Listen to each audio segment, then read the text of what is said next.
صدقہ فطر کے بارے میں رہنمائی فرما دیں.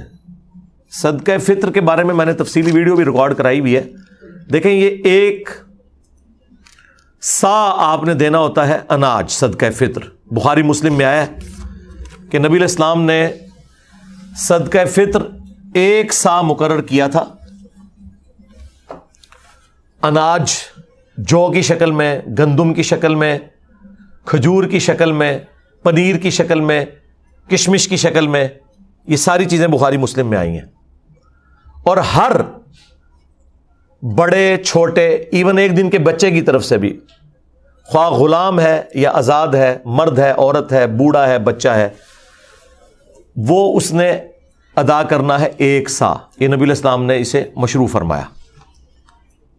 اور ابو داؤد کے اندر حدیث موجود ہے کہ نبی علیہ السلام نے جو روزہ دار کے روزے میں جو کمزوریاں رہ جاتی ہیں نا، کبھی فحش گوئی ہو گئی، کوئی اور گناہ کا کام ہو گیا، اس کی کمپنسیشن کے لیے مشروع فرمایا اسے کہ ہر شخص نے یہ ادا کرنا ہے. اور صحابہ کرام اسے عید سے پہلے پہلے ادا کرتے تھے، اور پریفریبل یہ کہ بالکل آخری دنوں میں آپ اسے ادا کریں. اب اس حدیث کی طرف آئیں جو بخاری مسلم میں موجود ہے کہ وہ سا کیا ہے. سا ایک پیمانہ تھا میئرمنٹ کا نبی علیہ السلام کے مبارک زمانے کے اندر. ایک سا کے اندر 4 مد ہوا کرتے تھے. جس طرح ہمارے زمانے میں 1 کلو گرام کے اندر 4 پاؤ ہوتے ہیں. 1 کلو گرام ہم کتنا لیتے ہیں؟ 1000 گرام. اور 1 پاؤ کتنا ہے؟ 250 گرام. 250 والے 4 ہوں تو 1 کلو گرام بن جاتا ہے. بالکل اس طریقے سے اس زمانے میں 4 مد مل کر ایک سا بنایا کرتے تھے. اور یہ میئرمنٹ تولنے کے اعتبار سے نہیں ہوتی تھی، ماپنے کے اعتبار سے ہوتی تھی. یعنی گڈویاں بنی ہوئی تھیں. جس طرح ہم بھی بچپن میں کبھی محلے میں وہ بیر بیچنے آتا تھا تو وہ گڈویاں بھر کے نا وہ دیتے ہوتے تھے. آج کل تو تول کے ہوتے ہیں نا، گڈویوں کے ذریعے ہوتے تھے. ابھی بھی گڈویوں والا ہے ماپنے والا. دودھ کے کیس میں 1 لیٹر کا ہم نے پیمانہ رکھا ہوا ہے. 1 لیٹر کے اندر 1000 ملی لیٹر ہوتے ہیں.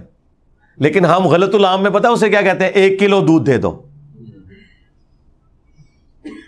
حالانکہ اگر آپ 1 کلو دودھ لے رہے ہیں تو وہ 1 لیٹر دودھ سے کم ہوگا، کیونکہ دودھ کا وزن پانی سے زیادہ ہوتا ہے.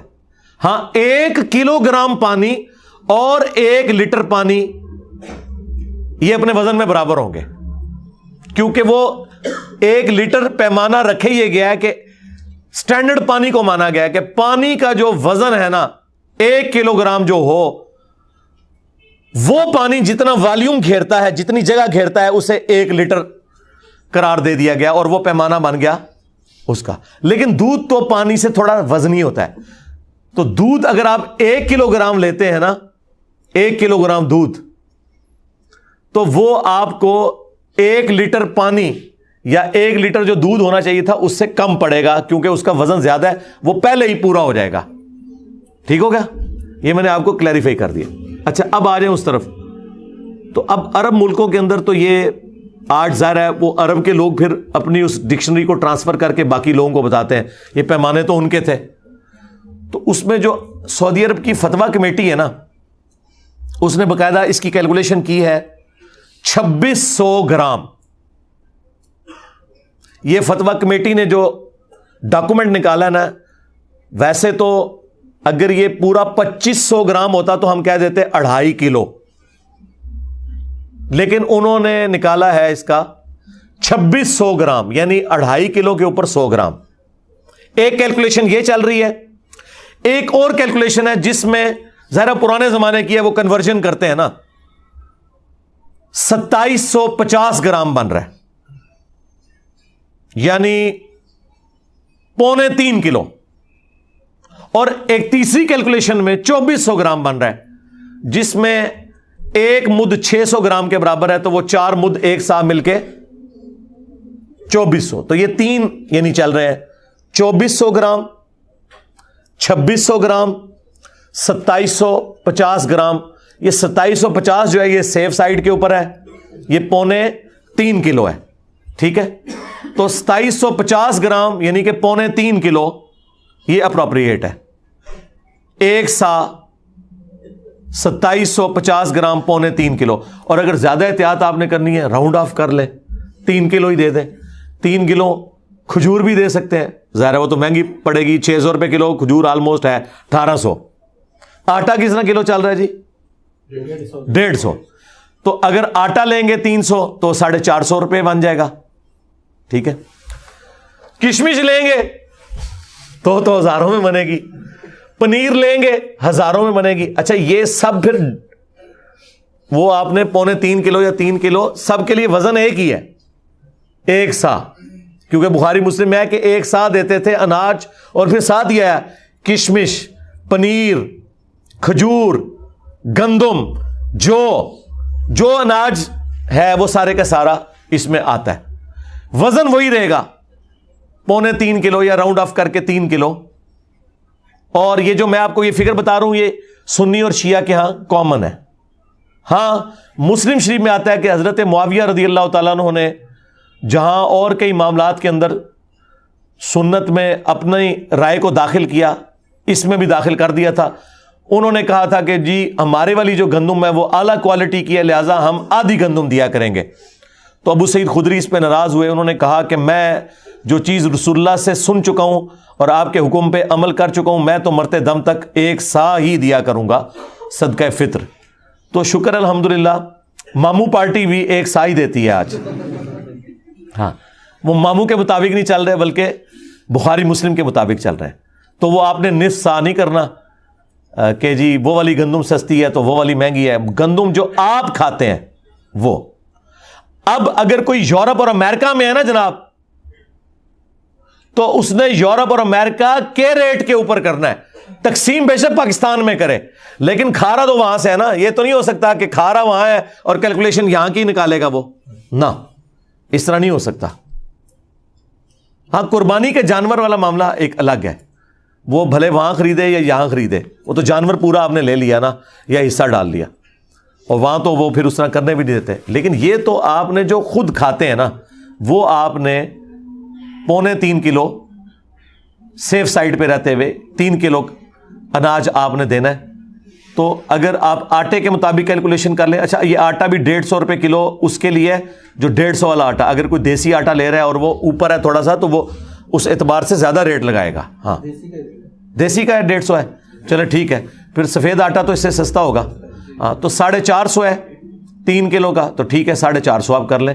اور اگر آپ افورڈ کر سکتے ہیں تو راؤنڈ آف کر کے 500 دیں, زیادہ دینے میں کوئی گناہ نہیں ہے, کم میں مسئلہ ہے. اور یہ آپ کے روزے کے اندر جو کمزوریاں ہیں نا ان کا کفارہ بنے گا, یہ ذہن میں رکھیے گا. اس کے بغیر آپ کے روزے قبول نہیں ہوں گے, ان کی کمزوریاں کمپنسیٹ نہیں ہوں گی. اور اگر اس دن بھی کوئی بچہ آپ کے گھر پیدا ہوا ہے نا, اگرچہ اس نے روزہ رکھنا ہے یا نہیں رکھنا, جو بچے روزہ رکھنے والے ہیں نہیں رکھنے والے, بوڑھے رکھنے والے نہیں رکھنے والے, ہر ایک کی طرف سے گھر کے سربراہ نے وہ دینا ہے. ہاں یہ ذہن میں رکھیے گا. اس میں کوئی روزہ رکھتا ہے یا نہیں رکھتا, ہاں جو بندہ افورڈ نہیں کر سکتا اس کے لیے کوئی نصاب نہیں ہے زکوٰۃ والا کہ ایک بندہ کہے کہ میں امیر ہوں گا تو ہی میں دوں گا. نہیں, ایک عام آدمی بھی دے گا. عام آدمی جو 2 وقت کی روٹی اپنی چلا رہا ہے اس کے لیے ایک صدقہ فطر کے برابر اللہ کی راہ میں خرچ کرنا کوئی مشکل نہیں, وہ دے گا. کس کو دے گا؟ اپنے سے زیادہ غریب لوگوں کو دے گا. اس میں جو امام شافعی نے تھوڑا سا غلو کیا اور اہل حدیث بھی حنفیوں کی ٹسل میں اس طرف چل پڑے کہ چونکہ احادیث کے اندر اناج آیا لہٰذا اس کے ایکویلنٹ پیسے نہیں نکالے جا سکتے. آپ کو پتہ ہے یہ بات, اہل حدیث کہتے ہیں کہ اگر کسی نے 2.5 کلو یا 2.25 یا 3 کلو اناج کے پیسے دے دیے تو اس کا صدقہ فطر ادا نہیں ہوگا. حنفی کہتے ہیں نہیں, پیسے بھی دے سکتے ہیں اور آپ اناج بھی دے سکتے ہیں. میرا موقف امام حنیفہ کے ساتھ ہے. یہ جو اہل حدیث نے مسئلہ کھڑا کیا اور امام شافعی سے مستعار لیا حنفیوں کی ٹسل میں, یہ بالکل باطل ہے. مجھے بتائیں, اب جتنی آبادی ہو چکی ہوئی ہے, اگر آپ اسے راشن میں ٹرانسلیٹ کرنا شروع کر دیں پھر تو مدرسوں اور مسجدوں کے باہر لا کے بڑی بڑے ٹرک اور کنٹینر کھڑے کرنے پڑیں گے. یہ پاسبل ہے آج کے دور کے اندر. اور پھر جن مولویوں کو آپ مسجد میں جاتے ہوئے پیسے دے رہے ہیں ان سے پوچھیں کہ یار تم نے اتنا جو اکٹھا کیا ہے پیسہ, بعد میں راشن لیتے ہو پھر اس کا؟ ہو سکتا ہے آپ کو کہہ دیں ہم لیتے ہیں, لیکن لیتے کوئی نہیں ہوں گے. کون لے گا یار؟ لاکھوں روپے کے تو انہیں بڑے بڑے کنٹینر گندم کے اور وہ آٹے کے لینے پڑیں گے, اور بوریاں, پھر اس کو تقسیم کرنے کا تکلف کون اٹھائے گا؟ اور یہ آٹا اتنا نہیں ہے کہ یہ خود کھا لیں, کتنا کھائیں گے؟ یہ تو سینکڑوں سال تک کھاتے رہے تو جتنا انہوں نے اکٹھا کیا ختم نہیں ہونا. اور بس وہ پیسے لگا رہے ہیں اپنی گاڑیوں کے پیٹرول کے اوپر اور اپنے گھر کے بجلی کے بلوں کے اوپر. تسی خوش ہو, صدقہ فطر ادا کرتا ہے, تسی ہوندے رہو خوش. تو یہ باطل مسئلہ ہے, اور اس میں میں علمی ان کو اینٹی وینم اور الزامی جواب دیتا ہوں کہ زکوٰۃ جو ہے وہ آپ کی دولت کا 40واں حصہ ہوتا ہے, آپ نے ہر سال نکالنی ہے 2.5%. تو مجھے بتائیں, کیا ہم سونے کی زکوٰۃ جب نکالتے ہیں تو اس سونے کو توڑوا کے اس کا 40واں حصہ دیتے ہیں یا اس کے برابر کرنسی دیتے ہیں اللہ کی بارگاہ میں؟ کرنسی. ادھر کبھی کسی اہل حدیث نے نہیں کہا کہ جی نہیں وہ سونے کے بدلے سونا ہی دینا ہوتا ہے کیونکہ زکوٰۃ تو سونے کے اوپر ہے اور سونا نکالنا ہے, چاندی کے بدلے چاندی نکالنی ہے. وہاں تو کوئی نہیں کہتا. وہ کیا کہتے ہیں جی ایکویلنٹ ہی ہے جی اس کے, ہاں ایکویلنٹ ہی ہے اس کے. تو یہ بھی ایکویلنٹ ہے. ایک غریب آدمی کو آپ راشن ڈلوا دیں, ایک غریب آدمی کو راشن کے پیسے دے دیں, یہ ایکویلنٹ ہے صدقہ فطر کے بھی. اور اس طریقے سے قرآن میں جو ہے کہ روزہ چھوڑنے کا جو فدیہ آپ نے دینا ہے ایک وقت کا ہی کھانا ہے.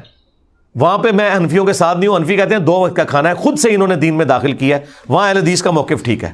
دیکھیں ہم تو بیلنس چلتے ہیں, جس کی جو بات درست ہے اس کو صحیح کہتے ہیں.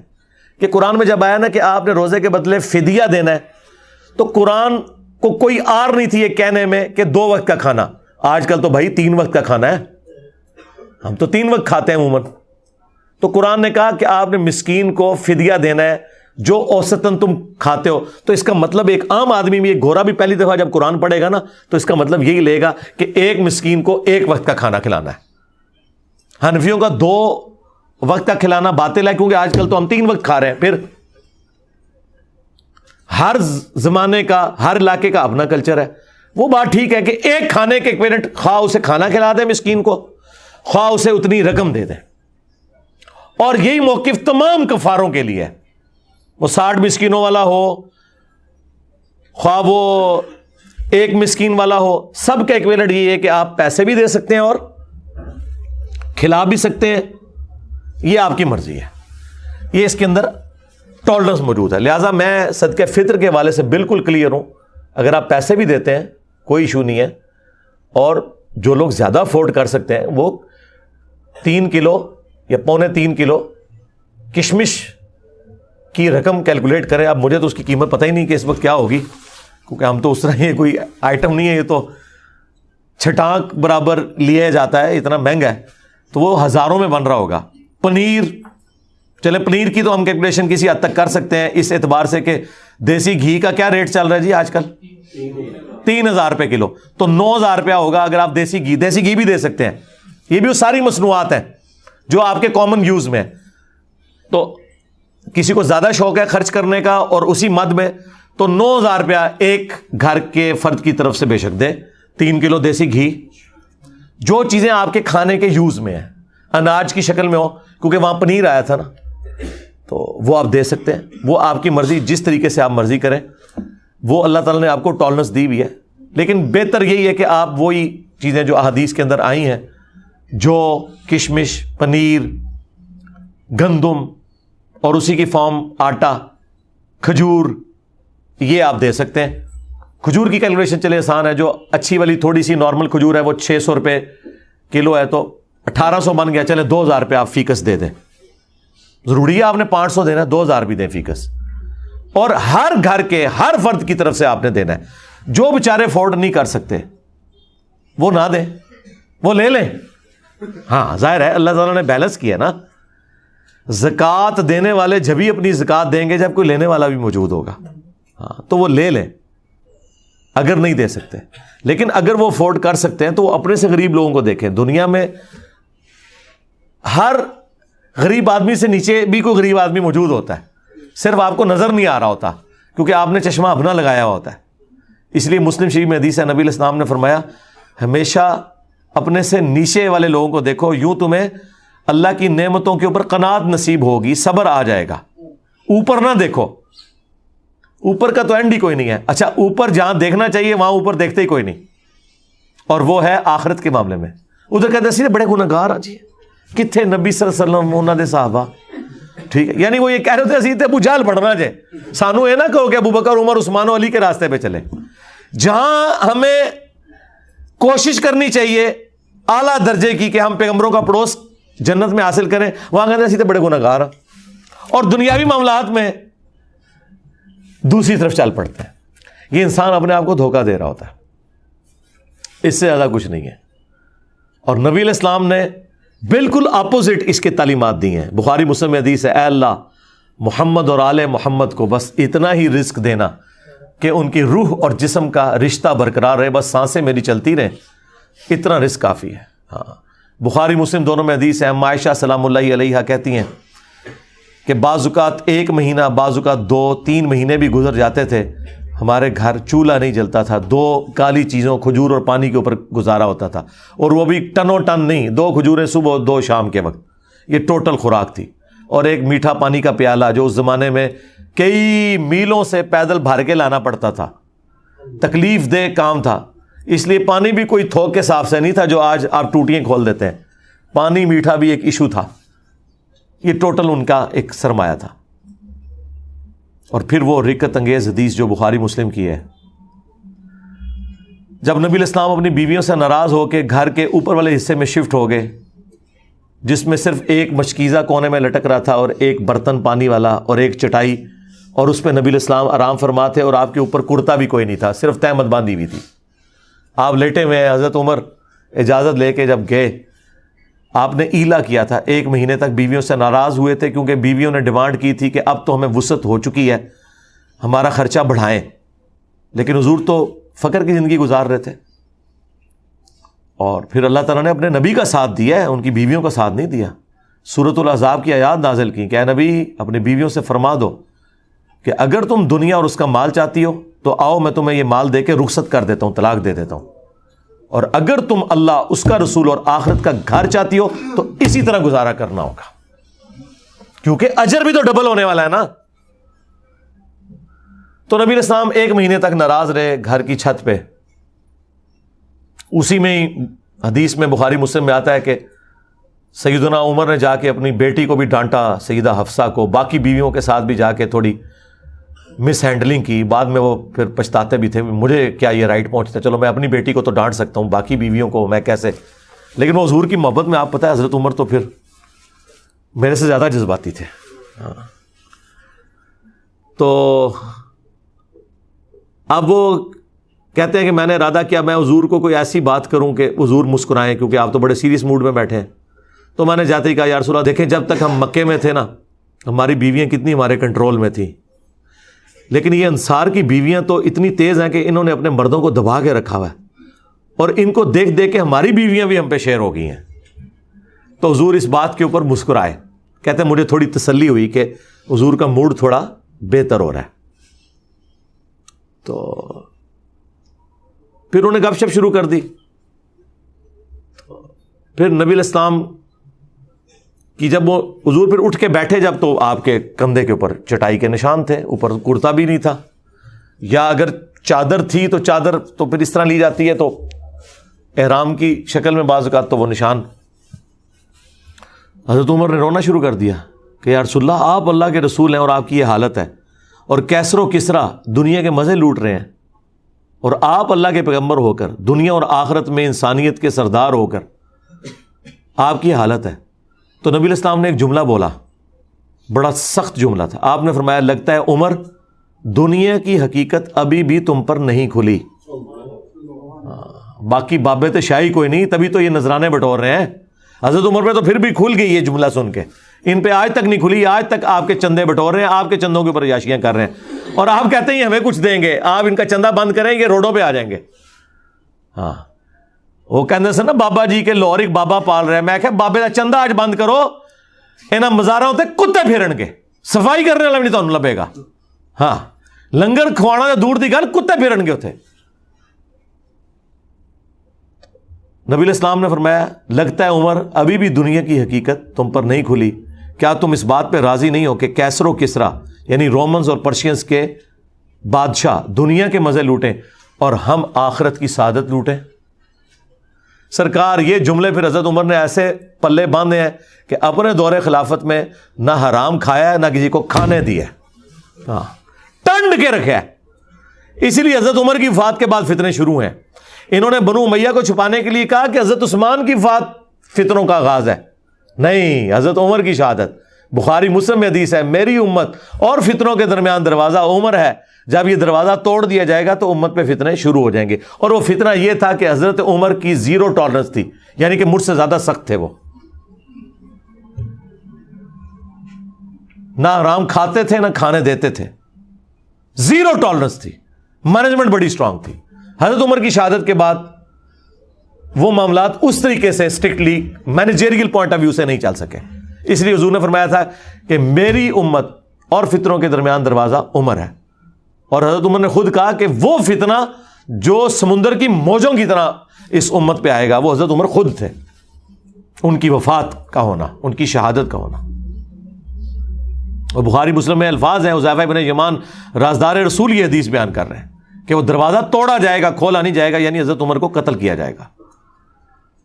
اور میرے نزدیک تو حضرت عمر کے قاتلین بھی بنو امیہ ہیں، اس کے بینیفیشری بھی، اور ان کو لانچ کرنے والے بھی یہ بنو امیہ ہی ہیں، یہ الگ سے ایک ٹاپک ہے۔ صلو علی محمد وآل محمد، اللہم صلی علی محمد وعلی آل محمد واصحاب محمد وازواج محمد اجمعین الی یوم الدین۔